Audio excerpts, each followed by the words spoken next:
Olá, boa tarde a todos vocês. Gente, vamos para a nossa aulinha de filosofia, tá certo? Hoje, dia 14/7 e nossa aulinha de filosofia para você. Hoje a aula vai ser mais um resumo, tá certo? Abra aí o teu livrinho na página 270, onde você pintou aquelas carinhas, lembra? Isso, muito bem. Então vamos lá, nós temos assim, agora você já sabe. Aí nós temos aí o quadradinho azul, se você souber do assunto, o quadradinho amarelo, se você tiver dúvida sobre o assunto, e o quadradinho vermelho, para você pintar sobre aquele assunto que você não entendeu, tá certo? Espero que você só use as duas cores, azul e amarelo, e o vermelho não use. Mas, se for o caso, pode usar, viu, gente? Aqui é brincando. Então, vamos lá. Agora você já sabe. O que é um ponto de interrogação? Você já sabe o que é um ponto de interrogação? Sabe, né, gente? Trabalhamos desde o início do livrinho de filosofia do segundo bimestre, que é esse que nós temos aqui. Então, o que é um ponto de interrogação? É um sinal gráfico que serve para fazermos perguntas, isso é, quando estamos com dúvida sobre alguma coisa, sobre algum assunto, para você questionar sobre determinado assunto, tá certo? Então, você usa aí o sinal ponto de interrogação. Tá certo, gente? É usado nas dúvidas e nos questionamentos, tá certo? Então, vamos lá. Depois nós temos o próximo quadradinho, que é o número 2. Temos assim, como surgiu o ponto de interrogação? Você lembra? Na página 252, a gente viu direitinho como é que surgiu o ponto de interrogação. Tia Joslene, que ponto de interrogação é esse? Esse aqui, gente, ó. Esse é o ponto de interrogação. Ok? Usados para fazer questionamento, para tirarmos nossas dúvidas, tá certo? Então, é assim, ó, na página 252, nessa paginazinha aqui, tá certo? Tia voltou um pouquinho e a gente vai ver aí, ó, uma curiosidade. Antigamente, na época em que o latim era a língua mais utilizada por grande parte do mundo, quando alguém queria fazer uma pergunta, utilizava a palavra quaesio. Com o passar do tempo, as pessoas foram abreviando essa palavra. E quando queriam perguntar alguma coisa, utilizavam esse símbolo aqui, ó. Vê só, que é um que, tá certo? Um que. E aqui embaixo ele fazia um ozinho. Então, depois, com o tempo, esses dois aqui, ó, se transformou nesse aqui. Tá certo, gente? Com o passar do tempo, foi usado esse aí.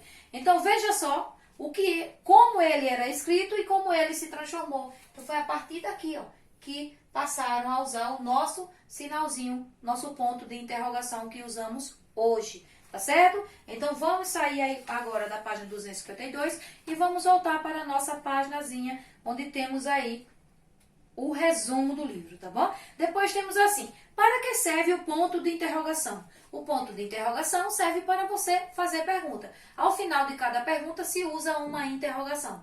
Essa interrogação, primeiro, ela surge na nossa cabecinha, né? Vem, ao invés de ser uma luzinha, vai vir aí uma interrogação, tá certo? Então, eu preciso fazer pergunta, tá bom? Depois, no número 4, o que é uma pergunta? O que é uma pergunta, gente? É uma palavra, é uma frase, quando eu faço e uso a interrogação. Isso é uma pergunta, tá certo? Então, vamos para o número 5. Na página 256, nós temos lá as palavras que usamos para fazer pergunta. São palavras que facilitam nas nossas perguntas. Temos assim, ó, palavras que nos ajudam a fazer perguntas. Quais são elas? Tia já marcou aqui, mas se você quiser ir na página 256, fica à vontade. Nós temos lá, ó, o que, quem, como, onde e quando. São palavrinhas que usamos para facilitar em nossas perguntas, tá certo? Então, vamos para o próximo quadradinho. O próximo quadradinho diz assim, ó, perguntar melhor sobre aquilo que você tem dúvida. O ponto de interrogação serve para isso. O bom, gente, é que você não sejam tímidos. Não entendeu? Quer perguntar? Quer questionar? Então vai em frente, só não pode ficar com dúvida, tá certo? Número 7. Como os sentidos ajudam a procurar respostas para as perguntas sobre o que você percebe sobre o mundo? Como? Através dos sentidos, eu faço meus questionamentos, eu quero tirar minhas dúvidas, eu quero fazer pesquisas, eu quero fazer novas descobertas. Então, eu uso meus 5 sentidos. eles servem para isso também, gente. Para afirmar ou para não afirmar as coisas e como também para fazer pergunta àquela pessoa que sabe mais do que eu, que vai me responder, tá certo, gente? E assim vai me deixar satisfeito, tá bom? Então vamos lá. No último quadradinho tem assim, ó, como os pensamentos ajudam a procurar respostas para as perguntas sobre o que você percebe sobre o mundo. Gente, os 5 sentidos, os nossos sentidos, andam junto aos nossos pensamentos, porque é a nossa cabecinha que vai organizando aí as ideias e vai nos levar a questionar, a fazermos perguntas, como também a afirmar, tá certo? Aquilo que você já sabe, aquilo que você entende. E aquilo que você entende, aquilo que você já sabe, precisa ser repassado, precisa ser passado para mais alguém. Entendeu? Então, quando eu tenho dúvida, eu preciso fazer pergunta. Nada de ficar com a dúvida na cabeça. Você precisa falar. Timidez não tem vez na sua vida nem na minha. Você precisa perguntar para não ficar com a dúvida. Seja na escola, seja em casa, qualquer pergunta você pode fazer, desde que aquela pergunta não seja tão insistente. Talvez você faça uma pergunta sobre determinada coisa e mamãe não esteja preparada ou não pode lhe responder agora. Então mamãe vai dizer, daqui a pouco a gente conversa, daqui a pouco eu respondo a você. Então você não fica insistindo muito. Depois, quando mamãe tiver um tempinho, ela vai e te responde aquela pergunta que você fez sobre aquele questionamento que você fez.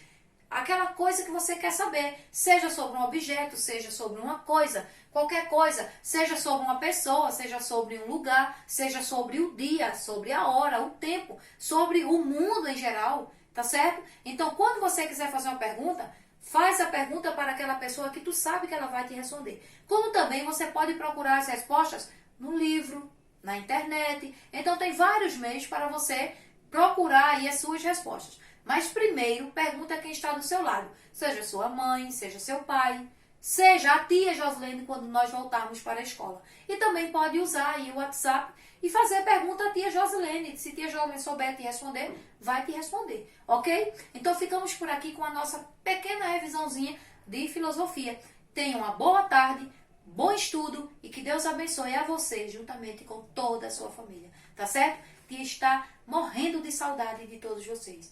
Espero em Deus que isso tudo passe logo e que possamos voltar à nossa vida normal, né? Irmos para a nossa sala de aula e estarmos juntos, aprendendo junto, errando junto, sorrindo junto, brincando junto, fazendo tudo junto. Tá certo assim, gente? Então, um beijo da tia.